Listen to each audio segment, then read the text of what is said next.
Hello and welcome to Enchantment of Eternity's ranking all the episodes of Season 5 of Star Trek The Next Generation. So this is a video that I do every time I finish covering a season of Star Trek.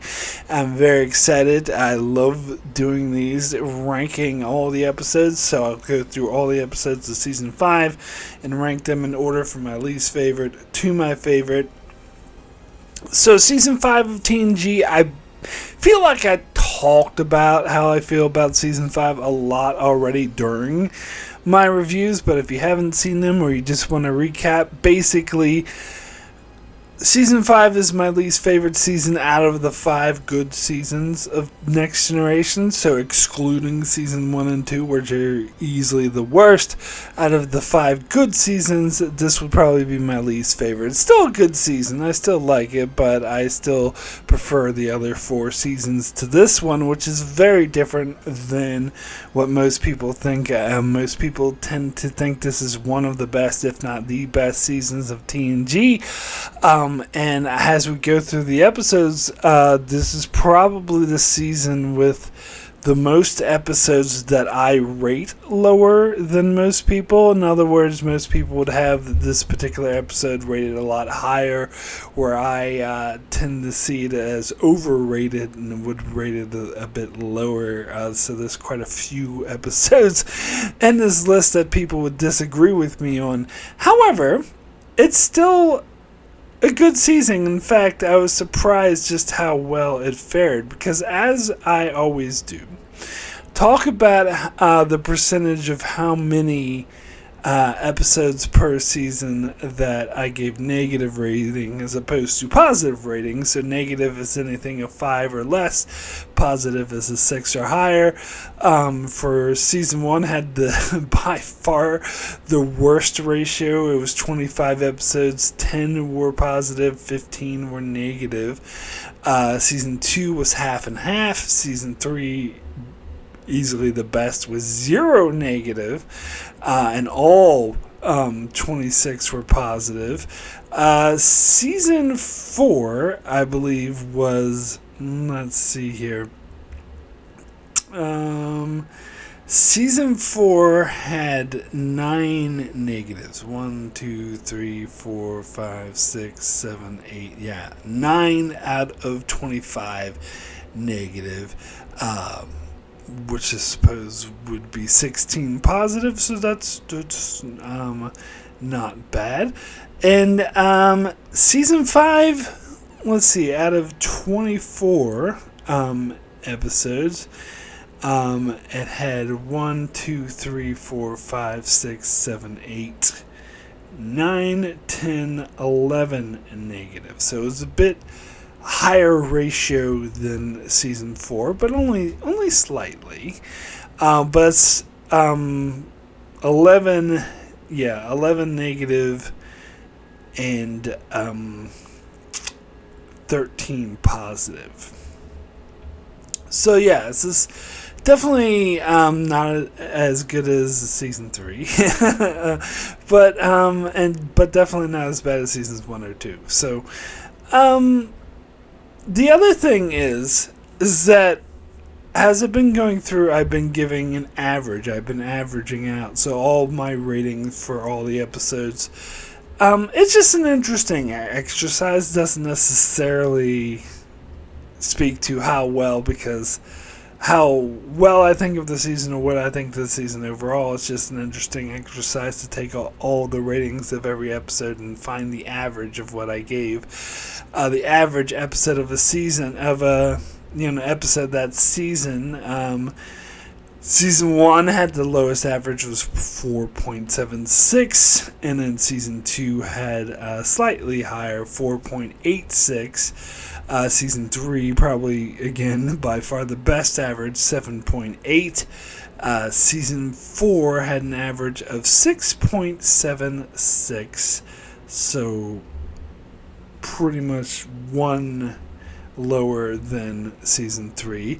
And Season 5's average was 6.04. So, again, only slightly lower than Season 4. So this seems like generally speaking, I didn't dislike season 5 that much. It seems all the average and scores and statistics just have it rated slightly below season 4. But we'll see how it compares to season 6 and 7. I'm actually interested about that. So, season 5 is I think personally had a strong start and a strong finish and a lot of mediocre and boring episodes in the middle. Is how I would look at it. It was definitely the drama season. A lot of people called it the season of children because there was a lot of episodes about kids. And I think that is just, I talked about before in other videos how I think that's just an art house trope, that they were trying to be more sort of drama, indie drama, art house type field, and so that's why they had a lot of episodes about kids or old people. And I think there was mixed results because I think some of the best dramatic episodes are in this season, and when it did do it well, it did do it very well, but sometimes it would just come off as boring. And there's some good episodes in here that are action suspense as well, or weird sci-fi stuff, so it wasn't all just drama.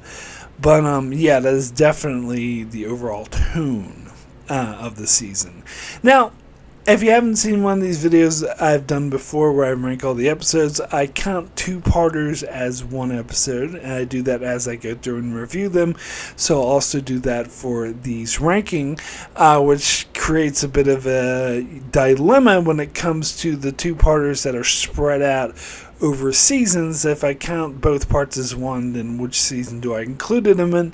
And I came to the decision to include such 2-parters in the season that part 1 is in. So therefore, Redemption Part 2 will not be on this list because that was included in my season 4 video.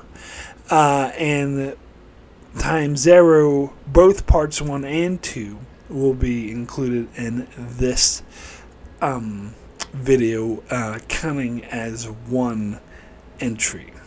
So anyway, housekeeping out of the way, let's go ahead and get started with ranking these episodes. So, as I mentioned, I give every episode a rating between 1 and 10, so I'll have the rating flash up on screen right before I talk about the episodes that have that rating in the proper order. And I'm actually starting with my 2 rating because just narrowly, no episode actually got a 1 this season, so I suppose that's a positive thing about season 5. So anyway, let's go ahead and get started.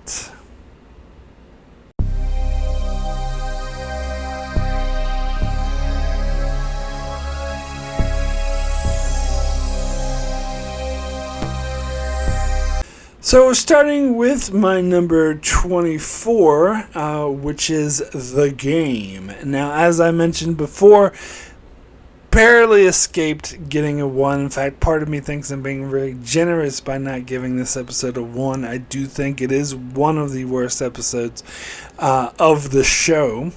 So it's easily my least favorite of season 5.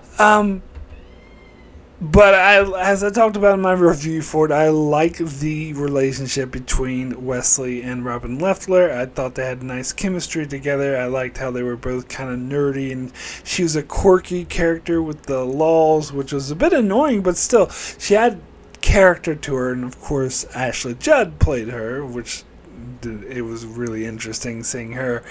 And I thought that, I thought this was a good power couple. So for that reason, I didn't give this episode a 1. I gave it a 2 instead. But leaving that aside, this episode is just ridiculous, childish, cliche, dumb. It comes off as a 2-dimensional cartoon where nothing in this episode is plausible. Wesley's a Mary Sue, which is a trope that I really hate, because these aliens think they can take over all of Starfleet with this addictive game, and everyone's going around acting like they're having orgasms all the time, and nobody notices except for Wesley and his girlfriend.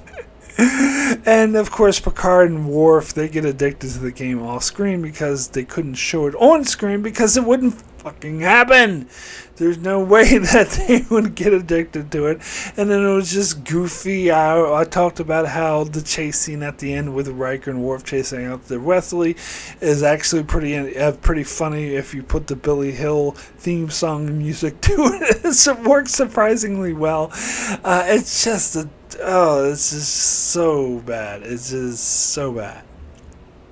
So anyway, we'll get next to my number 23, second least favorite episode of Season 5, and that is the Masterpiece Society, or how I like to call it, the Piece of Shit Society, because the episode's a piece of shit, and the society it depicts is also a piece of shit.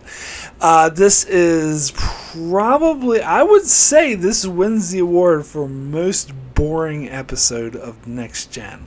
It is incredibly boring. It's got a romance with Troy and the leader of society that made me want to sleep. It's cured my insomnia, and the rest of the episode depicts the society that that's falling apart because it can't stand for 20 people to leave, and so it has this like fake dilemma with, does the Enterprise, let the people leave society even though that means it falls apart, where I'm just thinking this society sucks. If it can't stand to lose 20 people, then it doesn't deserve to exist and everyone should leave. And like Picard's like fake moralizing, we did more damage to these people. And it was just it was so hollow and unearned, and this, as I mentioned before, episode was so goddamn boring. It is just absolute waste of space.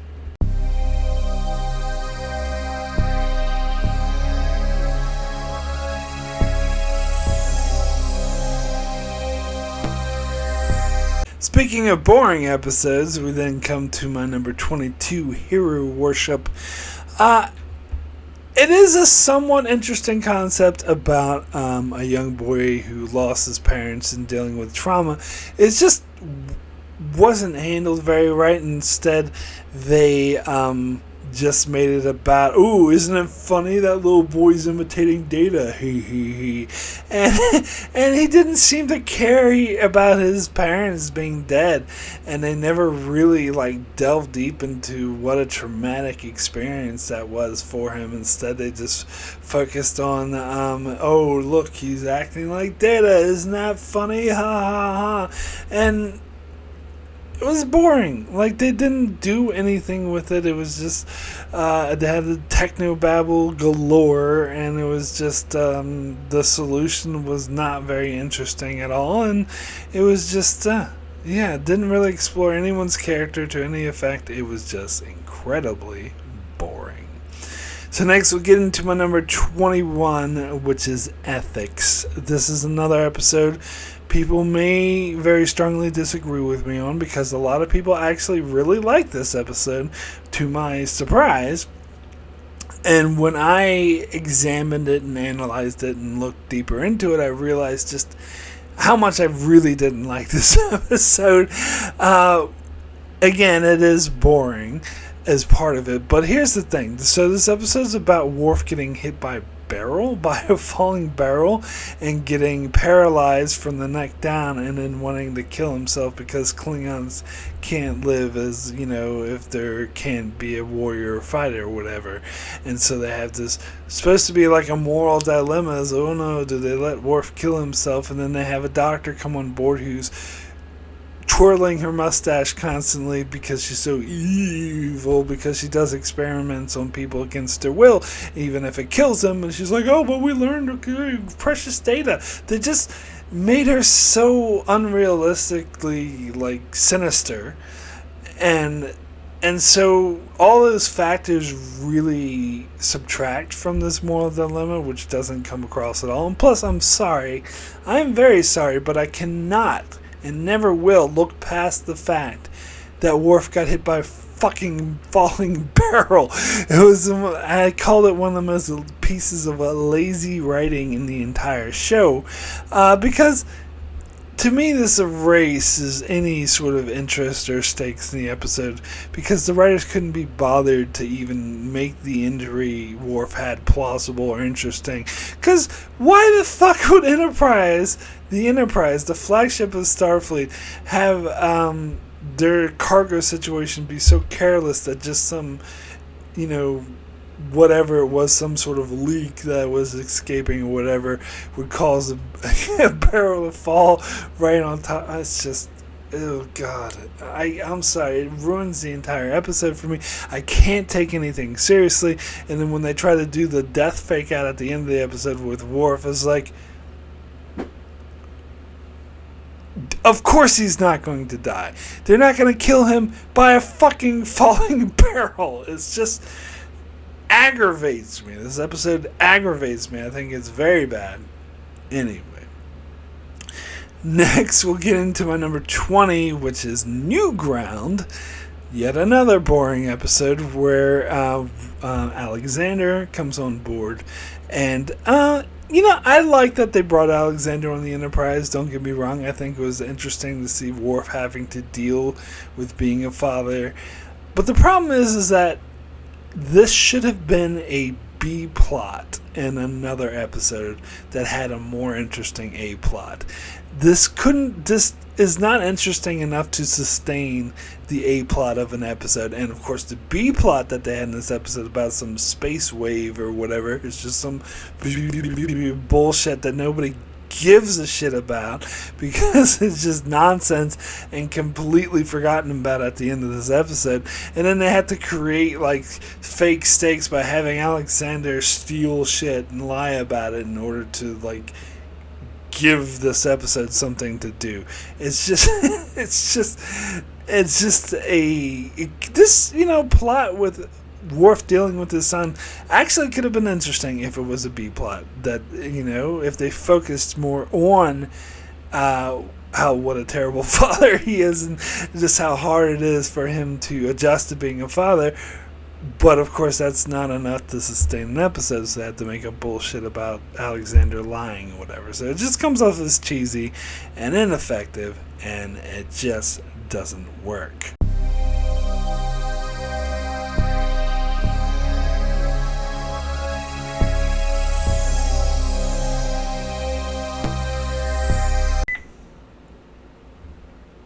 Moving on to my number 19, The Perfect Mate. Now, this is another episode I've heard some people really like this episode, which I'm surprised. And there's other people I know who also do dislike this episode more than I do.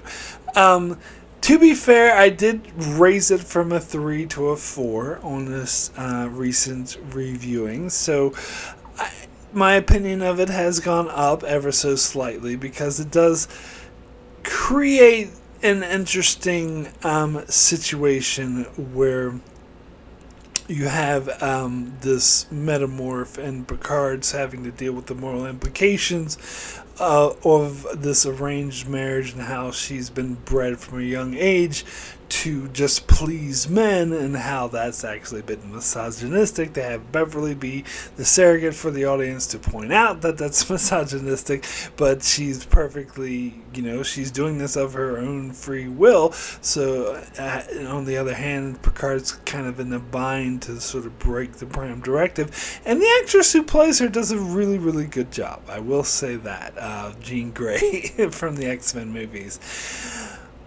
But I didn't buy the chemistry between her and Picard. I didn't really buy that Picard fell in love with her. And the Ferengi were just there as a very annoying plot device, and it was so clunky, it was ridiculous. And the whole thing about, how she's completely in love with Picard for no good reason. I'm sorry. I just could not buy that. And also, the ending sucked, and apparently they had this alternative ending that actually would have made this episode good. It would have made it not misogynist, not sexist, is that if she had, because she bonded with Picard, she would have learned that sense of independence and adventure, and so she would decide not to marry anyone and instead go off and be her own person. I think that would have actually saved the episode. They tanked it by just having her go off and marry that, idiot who wasn't even interested in her and all, didn't really give a shit about her, did it for her world or whatever because they were forcing her to, or her society was forcing her to. So that's kind of a fucked up ending, and it's a stupid episode.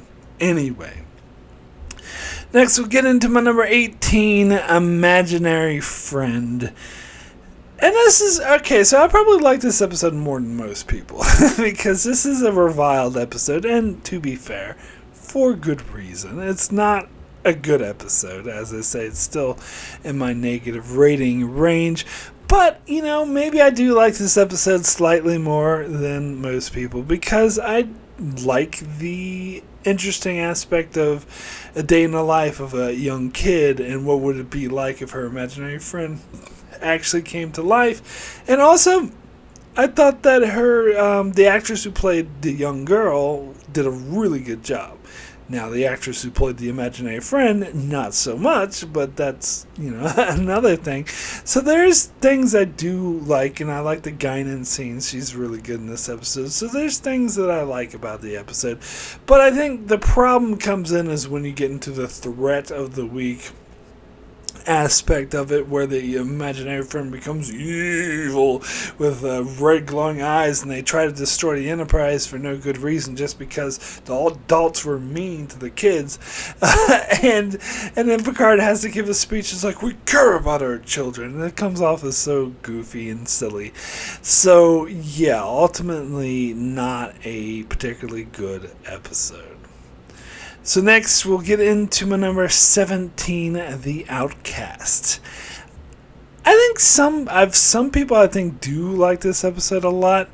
I don't know. I think overall the reaction to it is kind of mixed. I think there will be a lot of people who agree with me giving this a 4. In fact, I think there's some people who would like it even less.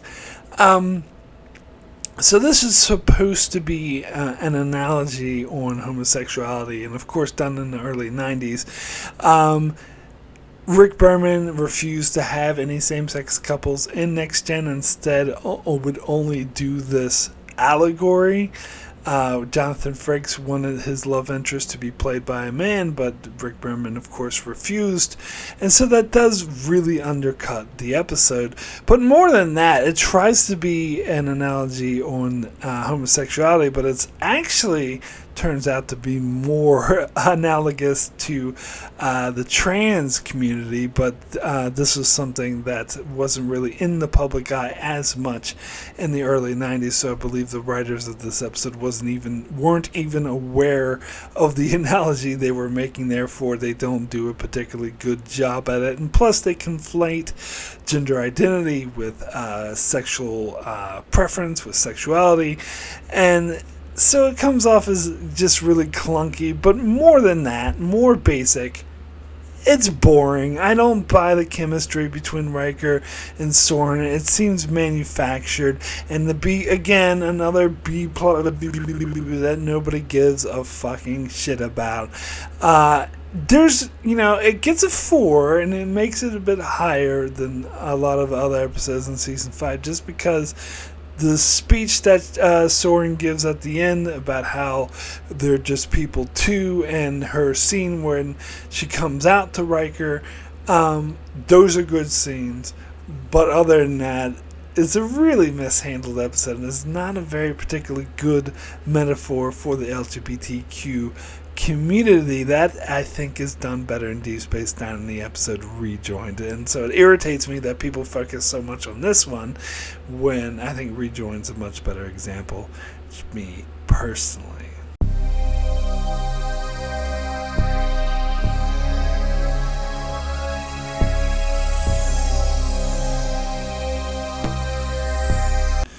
So, getting into my number 16 is Violations. This is an attempt to do an episode about sexual assault, or make an analogy about it through this guy who does telepathic invasion. But it's just really mishandled to the point where I think it does a disservice to this important and very sensitive topic, rather than making any meaningful commentary about it. And on top of that, it's just a bad episode because you can tell that the guy is the guilty party from the very beginning, because they show him giving the evil eye and have the evil music go da-da in the very first scene. And so it's no mystery to who the hell is doing it, and they act like it is supposed to be a mystery, but it's not, and they kind of ruin the entire suspenseful element of the episode by doing that. The only reason it gets a 5, which is a bit higher than some of the other negative episodes, is because the memory scenes where the guy is invading people's minds are shot very well. I love the way they're shot. The cinematography, the editing, the music, the sound design is all really good. And so it's one of my favorite pieces of production in TNG. Particularly the Riker scene where that guy is fucking with them and engineering going, Keller's still in there! Keller's still in there! Like, I love that scene. I think that's really good. So, for that reason, I will elevate it as high as a 5, but the rest of the episode is just a bit of a mess. So, can't get a positive rating because of that. So, next, excuse me, cat. I can't see. The cat was in my way. Give me a second. So next, we get to my number 15, which is Power Play. So this is another episode people tend to like more than me. I've seen some reviews that like really love this episode and think it's like amazing. It's okay. Like it's not terrible. It's just a hostage situation. These aliens take over people's bodies. Not something we haven't seen a billion times before. And they take over Troy, O'Brien, and Data, and they hold some people hostage. And the crew tries to get them out. And that's really all there is to the episode. There's really not anything much to it. So it's kind of simplistic. I think I gave it a 5 instead of a 6 because I think the whole thing with them saying that they're actually the souls of this other Starfleet vessel from a couple hundred years ago was a missed opportunity, because I actually think it would have been way more interesting if they were. And even if they weren't, they should have said some technobabble bullshit about, our consciousness got caught in the reverse polarity stream of blah blah blah, rather than saying we're souls and we want to put our bodies to rest. That ruined it, because you instantly knew that they were lying, because obviously they're not going to do a souls bullshit. But if they did technobabble, then that's plausible. Maybe that is the case. In fact, I think it would have been interesting if it was the case. But so overall, I just see it as a missed opportunity and just kind of a bland nothing episode. So next, we'll get into my number 14, Time's Arrow. So it's interesting.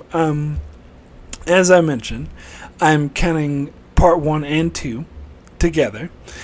If this was just part 1, then this would be much higher on my list, because part 1 was actually really good, really intense, had this really sort of intense gnawing eeriness throughout the whole episode. They find Data's head in the cavern, knowing that he would die, and they talk about his death, and you get good character moments, how this affects the crew, and then he disappears, and there's these aliens with glowing aliens with eating human beings and sucking their life force, and they're like monsters, and it's a really horror element to it is really creepiness that works for the whole episode. But then part 2 happens, and they instantly lose that feeling, and instead have goofiness that more befits a satire, but it doesn't fit this story at all. And then the scary aliens all of a sudden come off as weak, and they're easily defeated, and the plot just happens so quick. And since the focus on an actor doing an over-the-top impersonation of Mark Twain. Oh, that's right. Now I remember, Frenchman. And so part 2 is terrible. And so I have to, if I'm counting both parts as one, I have to sort of split the difference between, I would have given part 1 an 8 and part 2 a 3. So I split the difference and it gets a 5. And it's more towards the negative side, because the fact that it doesn't have a good conclusion does also bring down the effectiveness of part 1. So there you go. Times 0. Anyway, we'll get into my... no, we won't. We'll stop right here.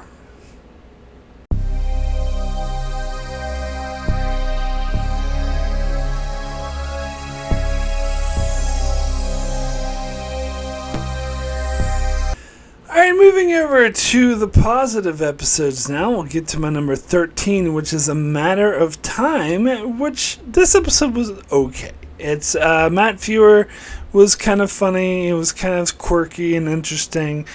Certainly not as good as Robin Williams would have been, but, can't hold that against him. Yeah, it had some boring B-plot, and the concept of them being a time traveler from the future that's studying the past was kind of interesting. I think maybe the ending where it's revealed he's actually a con man from the 22nd century maybe kind of ruined it a little bit. It might have been more interesting if it actually was a scientist from the future. But yeah, it was okay. Didn't have a huge issue with it. It was fine. Anyway, we'll get to my number 12, which is Conundrum. Now, this is another episode, even though I did give it a positive rating, and it is my number 12. It's another episode that people are going to like way better than me, because I have seen a lot of reviews saying that this is an amazing episode, and I absolutely love it. To me, there was a major plot hole that actually actively interfered with me liking that, and that is the fact that there's no possible way that these dinky aliens would be able to erase all of the memories of these aliens, human beings, and other aliens on the Enterprise, like tons of different aliens that they've never met before, and are able to so selectively suppress some of their memories but not others, and also do the same thing with the computer, where they can delete certain data and keep other data.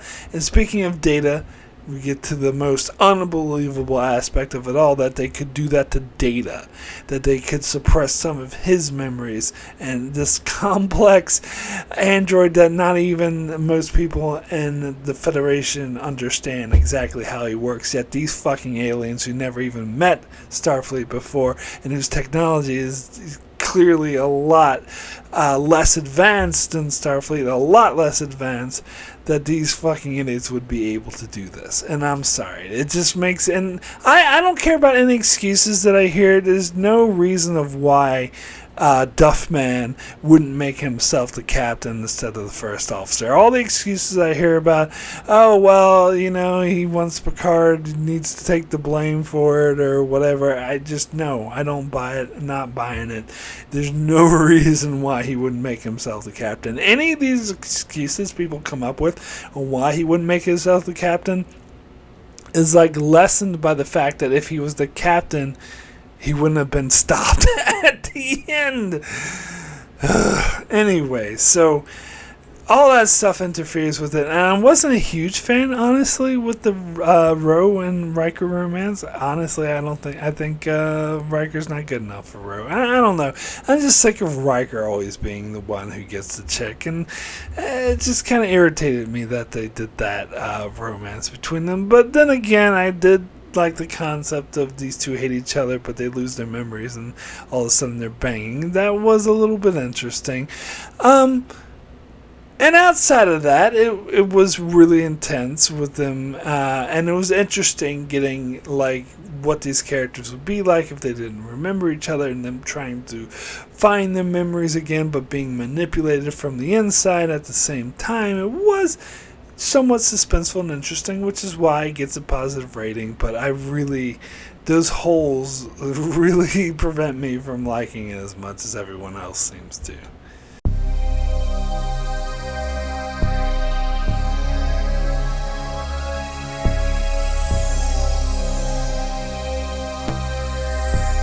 So next we'll get into my number 11, which is cost of living. Now this is probably the opposite example of me liking this episode a lot more than most people do, as most of the reviews and thoughts I've heard on this episode are quite negative and really disliked it. I actually didn't think it was that bad. I talked about how Star Trek, particularly in Next Generation, typically doesn't do humor very well. I think this is one of the best examples of humor in Star Trek. And I find this episode kind of really amusing. And not only is it amusing, but it's also an interesting character story for Alexander and Luoxana. I think it's one of the better uses of Luoxana, where she's not completely annoying and you want to throw her out the window. I think the character story makes sense. It has some very funny moments, such as Worf saying, I do not yell. Like, that's classic. And you get other stuff like the higher, the fewer, which I just love saying that. And Luoxana's like, well, there's a conversation stopper if I've ever heard one. It's just funny moments, good character stories. It does have a throwaway B plot that actually doesn't seem to exist in the A plot. None of the characters in the A plot even acknowledges the B plot's existence. So yeah, that is a bit annoying. So it's not a great episode, but it's a decent one. I think it's a good character story and kind of funny. So anyway, getting to my number 10. So now getting to my top 10 of season 5, Disaster. So this was a somewhat interesting episode. It was a basic, a disaster movie cliche like Earthquake or Poseidon Adventure or Towering Inferno or what have you. But I always used to call it like the space earthquake episode. And it was somewhat interesting. I think the comic relief they try to do with Worf delivering Keiko's baby was a big cliche for me. I wasn't a huge fan of that. And the Picard trapped in the elevator with the kids was also, I didn't hate it, but maybe slightly annoying at times, but it was okay. But I really like the part of the episode with Troy having to take command of the Enterprise and O'Brien and Ro having different ideas of what they can do. Ro wants to sacrifice half the ship because she doesn't even know if they're still alive, and the whole entire ship could just be destroyed if they do nothing, but O'Brien says it's worth risking it. So it's a really interesting dilemma, and I liked seeing Troy sort of out of her element. I think this was a good performance by Marina Sirtis. So I did like that aspect of this episode, but it wasn't what I would call a great episode. So next, we will get into my number 9, which is Unification Parts 1 and 2 together. And again, I did elevate my rating for this episode a lot higher than what I used to have it. I think I used to have it at a 5. And I was thinking, no, this episode's better than that. So, because there's some really good moments in this episode, such as when Picard is seeing Sarek and Sarek is can barely recognize him. It just really hits across the horror of what it's like. How horrible, how difficult it is to see a great man, someone who's accomplished so much and has so much dignity, being torn apart by a disease where he can't even recall what he said 2 seconds ago. It's really heartbreaking. I think it was really effective in the moment, and also having Picard Sarek passing away and Picard having to deliver this news to Spock, and how it affects him. We get some really interesting character beats with Spock as well, especially when Spock and Data are comparing notes. Like, that was extremely interesting, and it was a pretty interesting through storyline as well, with Spock trying to make peace with the Romulans and bring the Romulans and Vulcans together, and Picard sort of intervening on Starfleet's behalf and the difficulty that Spock and Picard have. That's all very interesting. Problem is that this should have been one part, not two. They stretched it out and threw in a whole lot of filler. In particular, Riker's entire storyline, which investigating the stolen Vulcan ship, was a complete waste of time. And it seemed like it was just... it was fun. They had scenes with, this Ferengi that Riker roughed up, and the woman with 4 arms playing the piano that Riker was flirting with. Those are fun scenes.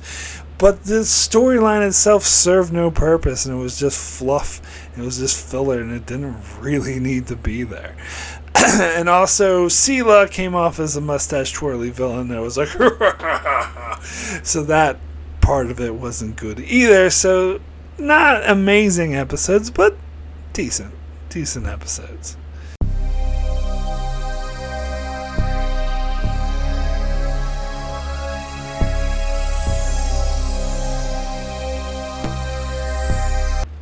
So next we'll get into my number 8, Ensign Ro. Introduction of one of my favorite supporting characters, even though she only appears in 8 episodes. I still really liked her, and I think this is a very effective introduction to this character, and it was a very effective political thriller, political intrigue, where Picard is being played by an admiral, and the admiral is in fact in turn being played by the Cardassians, and they're trying to frame the Bajorans for attacking a Starfleet outpost, when of course it was actually the Cardassians who did it in order to trick Starfleet into getting rid of the Bajoran terrorists for them.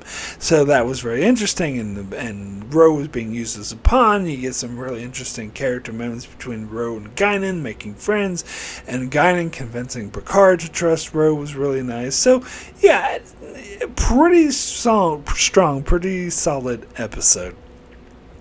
So next we will get into my number 7, which is Darmok and Tirad at Tanagra. Now, I give it an 8 out of 10. It's number 7 in my top 24 of all of Season 5. Yet I'm sure people are going to flip their lid that I'm not rating this higher.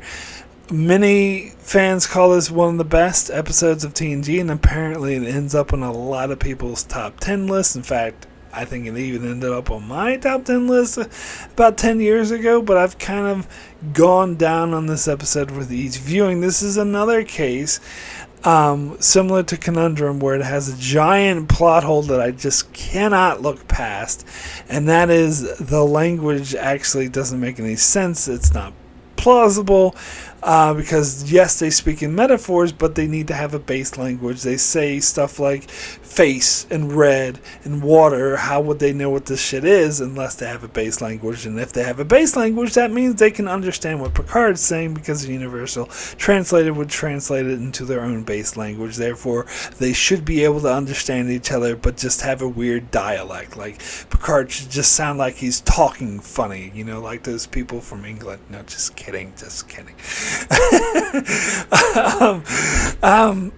But yeah, well, to Americans, and it would sound, and Americans would sound that way to a lot of people from England. So it would be the dialect difference, and so that makes me not really. It annoys me as I'm watching the entire episode, because every time they're acting like they don't understand each other, it's like, but they should. They should. That being said, that moment where Picard is telling the captain the story of Gilgamesh was so touching, especially when the captain dies at the end, as Picard is saying, "He was my friend and companion, is now lost forever." Like, I definitely tear up during that scene. But also, to be fair, that is the one strong scene of the episode, and the ending when he talks to the other Temerian first officer, who's like, Darmok, the river Darmok. That's a great Picard moment, but the rest of the episode is just kind of it's okay, and I think that's why, even though those are two amazing moments, I can't give this episode any higher than 8. And that giant plot hole just annoys me. I'm sorry, but it does. But speaking of episodes that everyone else likes way more than me, we'll get into my number 6, which is Cause and Effect. Now, again, it's number 6. And I'm giving it an 8 out of 10, which is a very respectable rating. But again, this is another episode people would put in their top 10s. In fact, I believe it is in the top 10 on IMDb. So a lot of people call this one of their favorite episodes, and it's funny because I used to feel this way when it first came out when I was 13 years old, but I have since changed my mind over the years and started liking it less and less. Maybe I'm being unfair to it because I've seen a lot of other time loop stuff that's some that I actually like how they handle time loops a little bit better. And it is kind of just mostly like a techno-babble thing and dealing with like straight. You don't have that much of an interesting character story in here. I mean, you do get some interesting beats with Crusher and how she's, finds the situation eerie and how they're dealing with it, repeating it. And there's an interesting episode. Like, I do like this episode, as I say, with the fact that they learn more with each loop and they start to repeat things. That was very interesting, and I am with it. I do find it a very fascinating, interesting episode to watch. But then again, I'm annoyed by the ending with Fraser Crane because we should have got a better explanation, and that is something that bugs the hell out of me. They should explain how the hell he ended up there, because there's no way he could have been trapped in that loop for 80 years. There's simply no way, because the Enterprise crew can figure it out in 2 months. They're going to be able to figure it out in 80 years. I'm sorry. But that's... so, I want a fucking explanation. I think we deserve to have an explanation. And so I do hold this against the episode for not doing it. So, yeah, I don't consider this a 10 out of 10. But I still like it. It's still a very interesting, fascinating episode.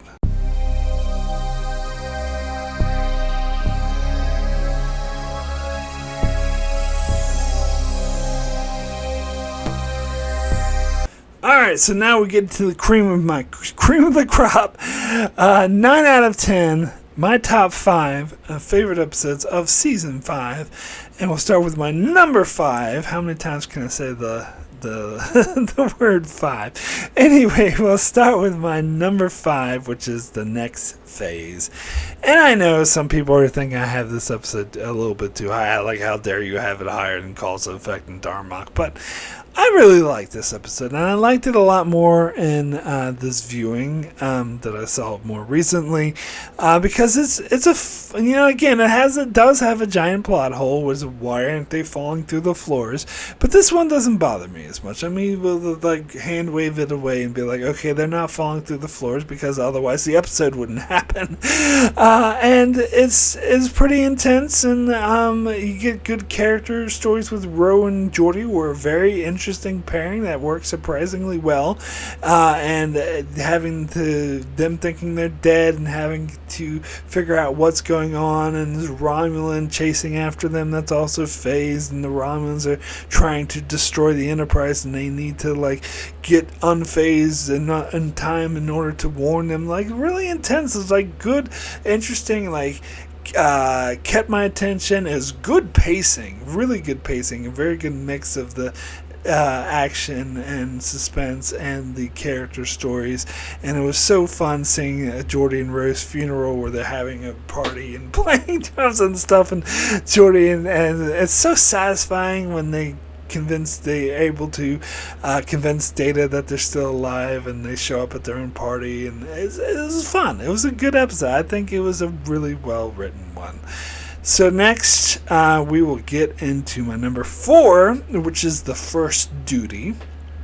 I think this is probably do like this better than most people do, but I think this is easily the best Wesley episode because he doesn't come off as Mary Sue.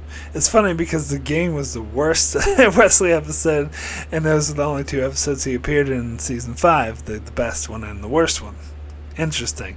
But anyway, so he doesn't come off as a Mary Sue. In fact, he comes off as very human, much more human than he typically does because he's flawed. He's convinced to participate in a daredevil stunt that results in the death of one of the cadets, and then he conspires with the other members of his team to lie about it and hide this information from the academy. And it's very interesting seeing him in this situation. It's also really interesting seeing Picard and his journey of discovering this and, you know, reconnecting with Boothby. Has he had a similar experience in Starfleet Academy? And so he now has to do to Wesley what Boothby did to him when he was younger. And so I think, and Picard gives an amazing speech, by the way, to Wesley, saying, the first duty is the truth, be it scientific truth, moral truth, and whatever. It was, one of the really best Picard speeches of the show. And it was really powerful that they had Nick Locarno, Tom Paris. Looks an awful lot like Tom Paris. No, I don't see it. But have Nick Locarno be the one to, trying to convince them, peer pressure them into lying. And then Wesley takes a hit and does something that's going to, have him hated by everyone. But he needs to do the right thing. So I thought it was really powerful. I really liked this episode.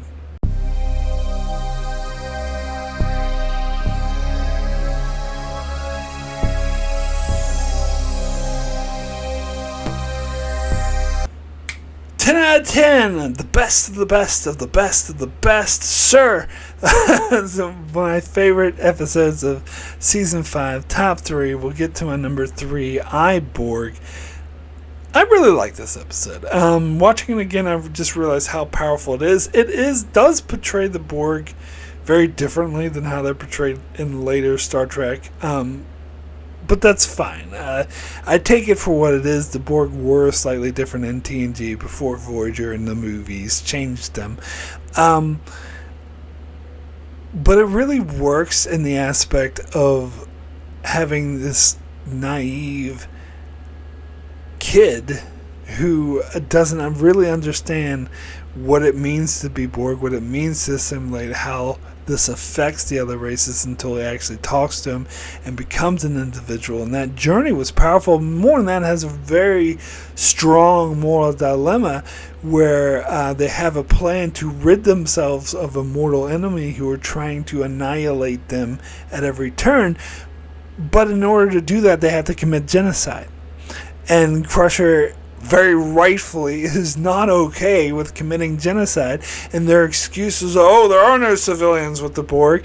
Turns out this episode proves is bullshit, because we see there is a fucking civilian, because they are people who are assimilated against their will and forced to be members of the Borg, which is what we move with Hugh, that they can be freed and reasoned to, so it's completely immoral to simply commit genocide.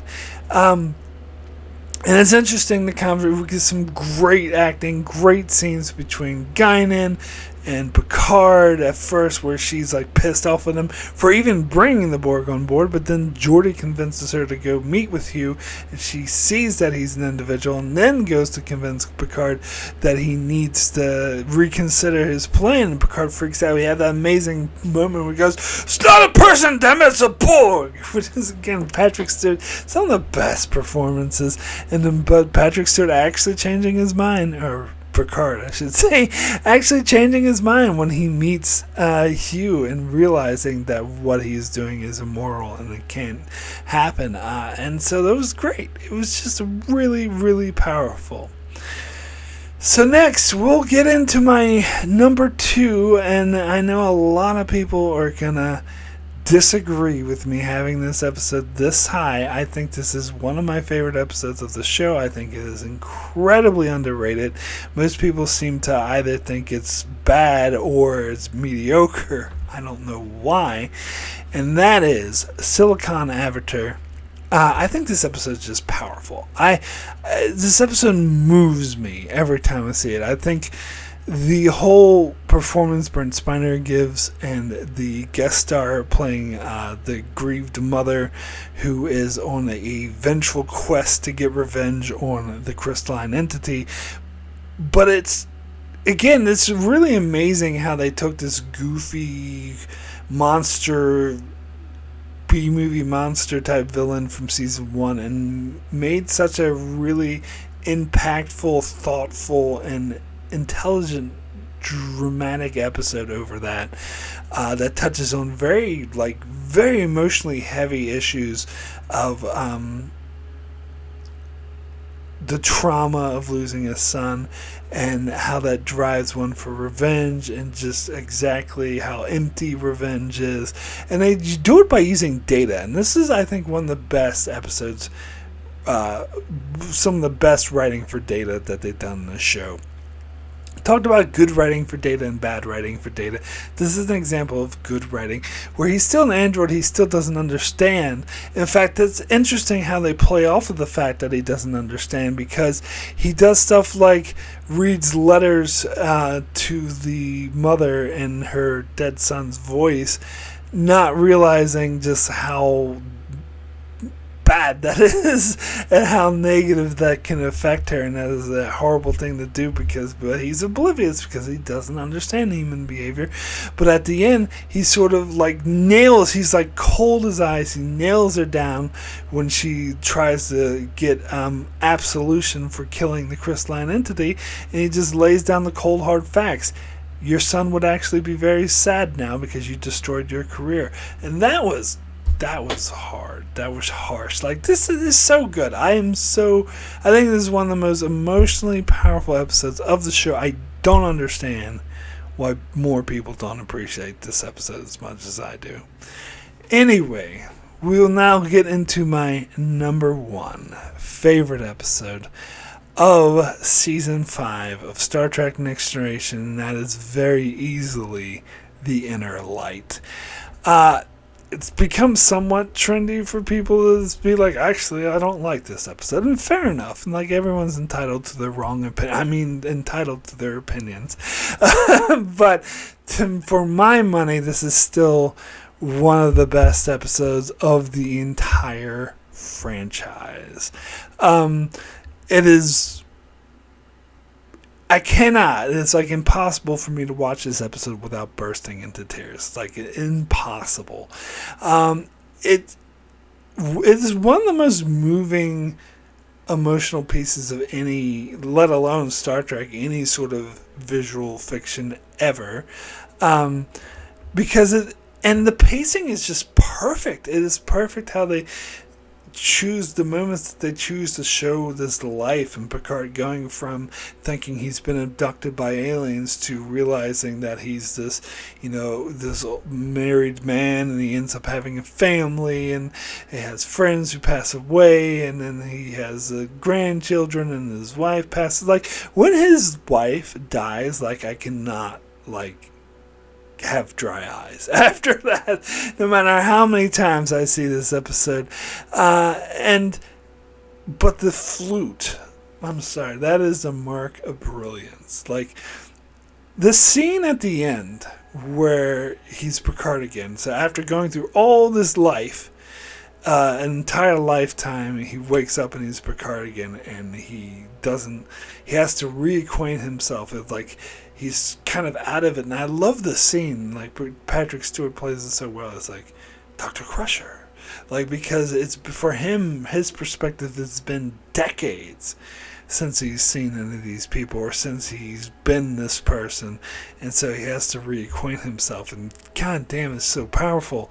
But the flute, that scene at the end where he's playing the flute is probably one of the best scenes in the entire franchise. Easily, because it portrays so much emotion, so much power, so much subtext by just a simple act of Picard picking up and playing a flute.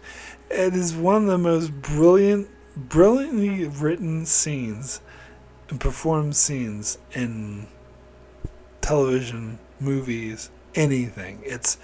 It is just so brilliant. And again, I cannot have a dry eye after watching that. It is so powerful, and the music is so good, like throughout the whole episode.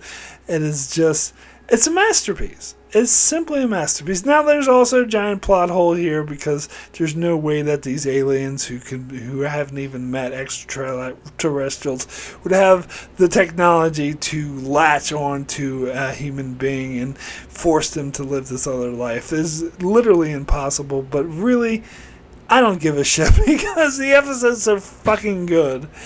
I am definitely willing to hand wave it and not really care about that plot hole, because who gives a fuck? Because the episode is just a masterclass in dramatic writing. So that is my number one favorite episode of Season 5 of Star Trek Next Generation. So that is it for my ranking all the episodes of Season 5 of Star Trek Next Generation. Thanks so much for watching, and next, on to Season 6, Full Throttle. And also during Season 6, Deep Space Nine was airing at the same time that Season 6 of Next Generation was airing. And so I shall be reviewing Deep Space Nine as it aired. As I mentioned before, a long time ago, I think it was a couple years ago, so not everyone watching my channel might remember. But I said clearly I wasn't just going to do all of Next Gen, then all of Deep Space Nine, then all of Voyager. I do everything as they airs, which is why I go back and do some of the movies as they were airing. But the movies have all been revisited, so because I already covered them all. But anyway, so you might not have noticed. But yeah, after the two-part episode Chain of Command, Deep Space Nine started airing, so that's when I'm going to start reviewing it. So going into Season 6 of TNG, and then halfway through, starting DS9 Season 1, we'll be doing the two side by side. So definitely keep an eye on my channel for that. So, well, getting more to the immediate future, I'll let you know what's coming up next on my channel. So, this Saturday, the aforementioned start of Season 6 of TNG will be my review for Realm of Fear. And Sunday night, Monday morning, will be my review for the penultimate episode of House of the Dragon Season 2, Episode 7. And then on Tuesday, continuing with Season 6 with my review of Man of the People. And on Wednesday, I'll be over on Patreon for a revisiting my review for Relics. And then on Thursday, back here on my main channel for another public review for Schisms. So that's what's coming up next on my channel. Be sure to check it out as I continue to cover TNG and many other Star Trek videos, and many other videos as well on other shows like House of the Dragon and more. So be sure to subscribe so you can keep up with all of that, and thanks a lot for watching.